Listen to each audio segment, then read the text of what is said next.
Well, hello everyone. I'm Dr. Julia Royston of BK Royston Publishing, Royal Media and Publishing, and the Book Business Boss Consulting, where we're helping you get your message to the masses, turn your words into wealth, and be a book business boss. Also, for the Kingdom Ministries, building people is our business to build the kingdom. So today, I just want to start off that one of the things, two jobs that I never really wanted to have, and that was in food service, and the other was being a usher. I was recently in an event, and the seat was so tight that this is the reason why I was never an usher, because I couldn't fit quite slide through the seats and the rows. It was just too much body. Body was too much to be on the usher floor. But the other thing was a server, because I always felt like I was going to drop something. I always had a clumsy tendency. I could fall literally upstairs. Still, I have to be very careful when I'm going up and down stairs, because I just have a clumsy spurt. Even when I was a teenager, I could trip and just the whole clumsy thing. And the thought of having a hot cup of coffee, even if you get experience, you get better at it as you go. But even having a hot cup of coffee and spilling it on someone is just a nightmare in one of those things. So food service was never really my thing. Never did do it as a teenager. I was always in an admin, typing, technology role, because it would be okay if I filled the cup to the rim and there was a saucer under it. But just to think that the whole glass would spill over, and I've done it many times, didn't even intend to, just bumped up against the glass and it just ran over. So today we're going to talk about something that the second word is the one I've heard within the last 2 weeks, just repeatedly by different people in different settings. But the first is the cup. The cup. And, there's all kinds of cups. There's the fine china cup. There's the baby sippy cup. There's just your regular coffee mug. We still call it a cup of coffee, but it could be in a coffee mug. It could be a plastic cup. But there's a cup. And then the second one is capacity. How much does the cup hold? How much will the cup hold? And then the last thing we'll talk about real quickly is the consequence. The consequence, because it thinking of overflowing a hot cup of coffee on someone is dangerous. It's a health hazard. It's embarrassing. It's messy. If they had on white, I mean, it leaves a stain. It's a lot. So I never really moved my life, myself, my body in the position to have to learn how to do that in a service, because I didn't feel like I even wanted to extend myself to build capacity, because that was one of the last things my principal said the last 2 years of when I taught was, we're going to build capacity. And I knew then, okay, wait a minute, build capacity. Anything you put with capacity, because I thought capacity meant the limit, the ultimate, the goal, the top, so that cup, just fill the cup to capacity. Well, it could be right there at the edge. It could be already at the brim. It could be a little bit under. But capacity, you're talking about building capacity. That means more. That means over the top, more capacity than even what it's supposed to have. So, that build capacity. And when I heard the words, as I said, the other folks didn't understand what he meant, but I knew what it meant to me. It meant, we not only going to do the work we required to do, but they getting ready to expand us. Any free time, okay. So that capacity piece is something that we have to really be conscious of. But let's go back to the cup. So, what's in your cup? And so, there are a couple of times, a few times, Nehemiah was the cup bearer. He was the cup bearer for the king. It was his job to keep the cup. That's all he did. That's all his job was, because it was critical that the cupbearer was um, had great character, not steal, because if you wanted to take the king out, kill the king, you could do it with just poison in the cup. And so therefore, that's one very highly important job, was the cupbearer. And then there's, the as they say, the high time where you cup, surely goodness, and my cup runneth over. Surely goodness and mercy. That's the good stuff. I want my cup to run over. Psalms 23:5. The blessings, the overflow. I'll do exceedingly abundantly, above, pressed down, shaken together, and running over. Yeah, we don't have no problem with that. Blessings. Now, I'm not talking about hot coffee running over. I'm talking about the blessings of the Lord chasing you down. Woo! And in my home church, the organ could go and the people could run around the room and have a high good time. And their pocketbooks would fly, and you'd have to grab the babies. You talking about blessings and overflow, and more than I have, and overflow, meaning I just won't have enough. I'll have abundance and overflow. Yay! And also in Psalms 116, the cup of salvation. I'll be saved. I'll be secure in the King, in heaven. And that's a high time. But then my uncle also used to use the cup that, that young people wanting to be like other people, they start looking at other people's lives, because the Bible even told us, don't compare yourself to others, because it's just not wise. And my Uncle Marshall used to say, they don't know what's in the cup. That was one of his major sayings. They don't know what's in the cup. And so the cup signifies your destiny, your portion in life, what has been assigned to you. And the most famous cup of all was Jesus in the garden, please. And he sweat until blood came out of his sweat glands, because he said, God, please let this cup, because he knew what was in that cup.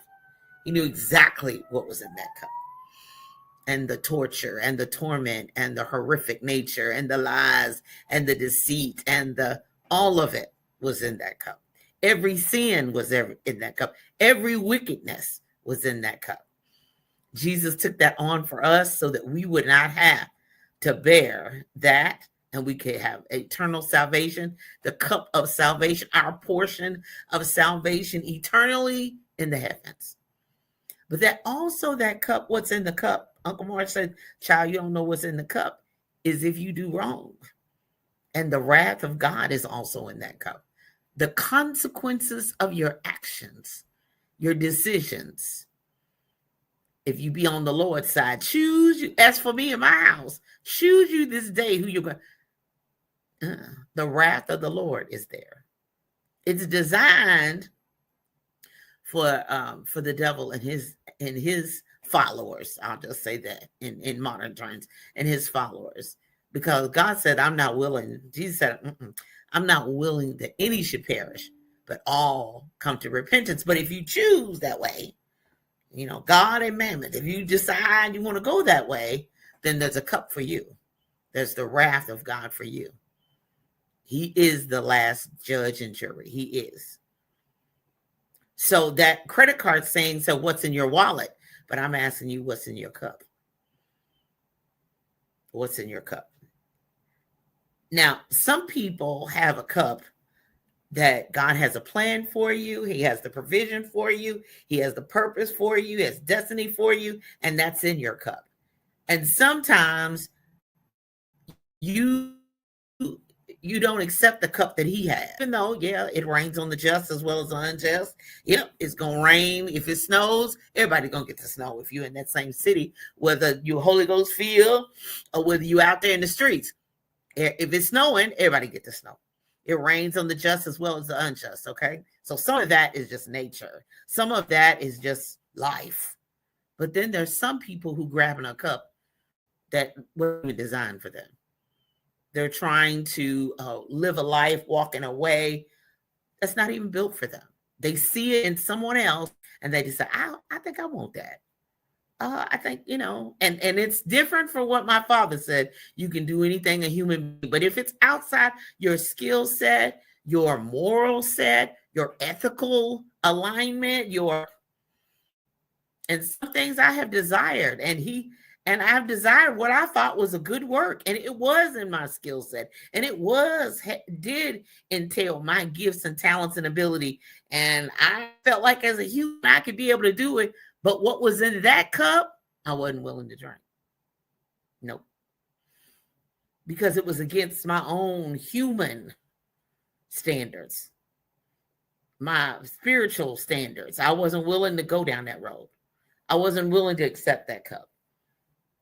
Now, some people painted the lights, yay, as a great consequence, but the price was too high to pay.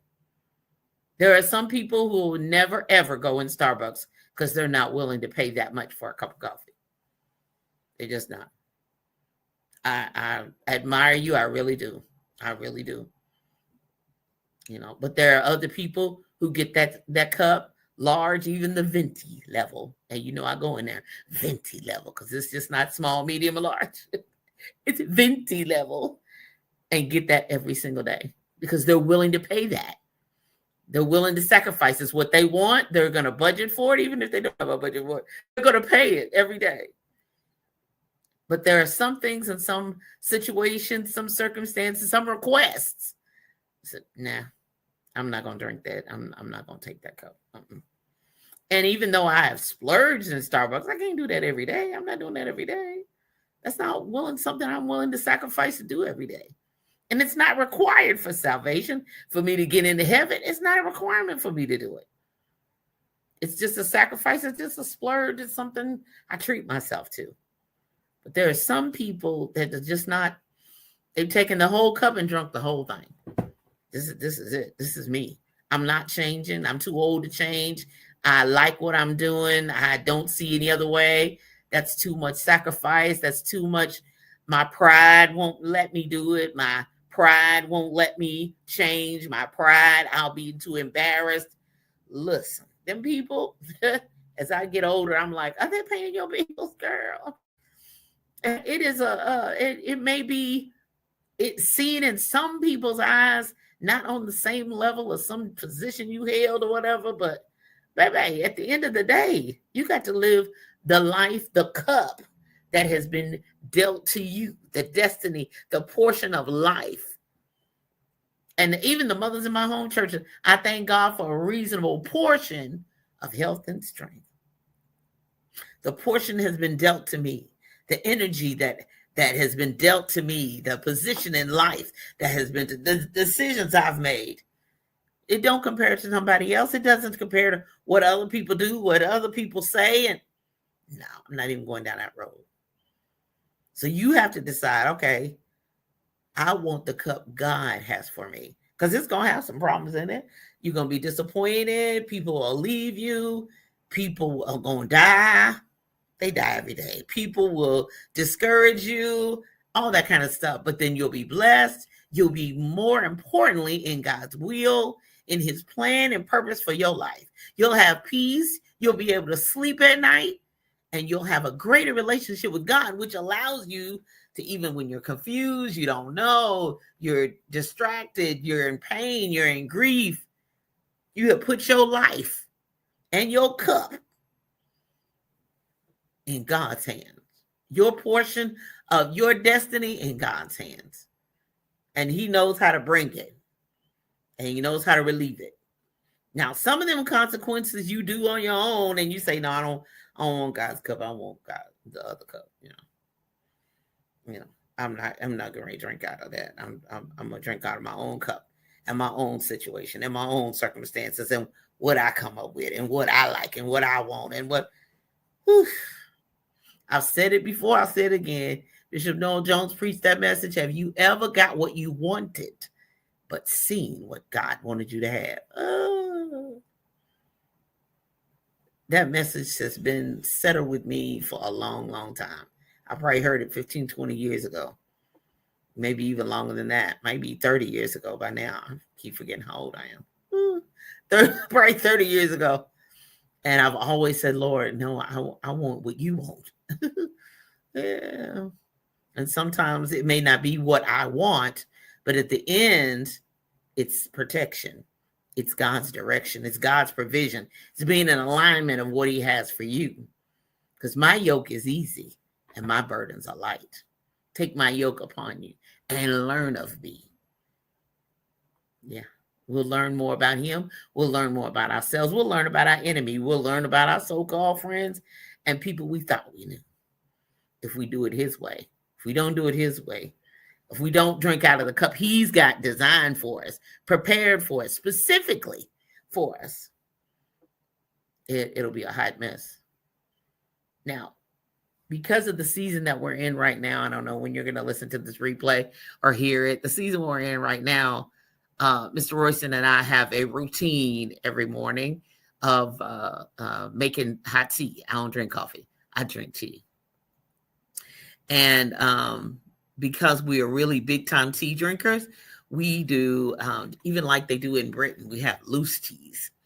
We don't just use the tea bags. We're subject to go to the herbal stores and then all natural farmers markets and get all kinds of teas. We get teas out of town, especially when we're in Montgomery. We've gotten a tea store in Nashville. Wherever you are in the world, there are probably tea stores. And I'm going to tell you, he can concoct up some teas. And I'm like, ooh, what you make today? Ooh, I put a little bit of that. Ooh, what? Listen. And so most of the time I get custom teas. And he mixes them up, puts a little of this, put a little of that. And then I put the honey in it because I'm a big honey person. I'll put honey in it and it is so good. But I probably don't have the same tea any day of the week. It's customized specifically for me. He brews it and there it is hot. Okay, he puts the water, puts all the tea assortments in the thing and says, all right, when you're ready for it, push the button. Push the button and it'll brew the tea for you. Just like I meant for you to have. Just like I'm surprising you with. Ooh, wonder what that flavor is. The same as with God. His ways is not our ways. His thoughts is not our thoughts. The high as the heaven is from the earth, and we ain't been to heaven yet, is his ways from our ways and his thoughts from our thoughts. Let him customize your cup. What's in your cup? Let him put it in the cup. Yeah, I love and I trust Mr. Brian Royston. He's a great tea brewer and a great tea maker. But as much as I trust Brian Royston, I trust God even more. The more, because I'm not only trusting him to make my tea, I'm trusting him to get me to destiny and get me all the way to heaven. So I trust that helps you. I trust that blesses you today as you go along your way. Think about Uncle Mark said, what's in your cup? What's in the cup? Look in there. Before you start drinking, make sure it's the right cup, come from the right person. Make sure God sent him. Did he have the devil bring it? Or did God send it? Did God bring it? Hello. Capacity, and you know there's a consequence. There's a consequence to every action. And make sure that with the right cup, you will have the capacity to drink it. You will have the capacity to digest it. You will have the capacity walk in the energy of it, the ability of it, and be your best self. And of course, live your best life, which is coming up at 10 a.m. Eastern Standard Time, right there on envision-radio.com, where praise meets talk 24/7. And then on Tuesdays, the Book Business Mall Show, Tuesdays at 10:30 a.m. Eastern Standard Time, right there on envision-radio.com. This season, we're talking about the book business, And so did you know that your book is a business? Yeah. And even if you haven't written it yet, know that it is a business. There is a business part of it. And the Lord be my helper and keeper. Next season, we're going to talk about turning your book into a full business. So you're in the book business. If you have published a book, written a book, I just have my book. I cannot tell you how many times people, I just have, baby, you still in the book business. I don't care where it is. I don't care where it's loaded. You're still in the book business. So let's take it seriously. It can bless you and definitely bless someone else. So all 4 seasons are now located at the bookbusinessbosspodcast.com. So people say all the time, I don't know where to start. Julia, can you? bookbusinessbosspodcast.com. Started season 1. That's where I'm talking about writing. Season 2, publishing. Season 3 is promotion. Season 4 is the book business. Season 5, turning your book into a business. I'm Dr. Julia Royston, and I'm here to help you get your message to the masses, turn your words into wealth, and be a book business boss. Where my books are, Next Chapter Bookstore and Gift Shop, inside Ben's Boys That Write, Publish, and Promote. So if you're in the Greensboro, North Carolina area, go to 2711 Grandview Avenue, inside Ben's Boys. Get your chicken and get your food, get your soul food and your lemonade, and then get a book in the Next Chapter Bookstore on the way out. If you're in Indianapolis, the Garden of Reading Book Closet, 8601 East 10th Street in Indianapolis, Indiana. The Amazing Bookstore, The Amazing Corner, theamazingcorner.com is an online bookstore and mobile book fair. Book Nerd Fam, same way. Find them on Facebook, Book Nerd Fam. If you in your mind have already said, okay, I got this book written, I don't know what to do next. Well, let's have a conversation about it. Let's talk about your book. After February 2026, it'll be 18 years. Me and Mr. Royston have been on this road. We've been on this literary book publishing journey. He is truly my day one. So let's have a conversation. Talkwithroyston.com. All my other online stores, websites are located at juliaakroyston.com. Just in time for the holidays, children's books, new books are out there. Tract is on the way. For children and adults, go to roystonroyalbookstore.com. And for self-study courses. So I have courses that are already up and available. JuliaRoystonStore.com, as well as books, as well as Christmas music, Christmas fiction, Christmas children's books. Woo, celebrate Christmas. Let's get it done. If you need me, y'all know where to find me. Have a conversation, schedule a conversation, talkwithroyston.com. I'm Dr. Julia Royston. You know, my prayer always is that you live your best life. Live the life that God intended for you to have. What's in your cup. Don't be grabbing somebody else's cup and drinking out of it. You know, our mama told us that long time ago. Don't be drinking in them cups after other people. You get your own cup. Sometimes you got to put your name on it because it's your cup. But the cup, let it build the capacity you're supposed to have so that you can live the abundant life and not suffer the consequences that wasn't even intended for you. What's in your cup? Have a great day. Bye-bye. Until next time. Bye-bye.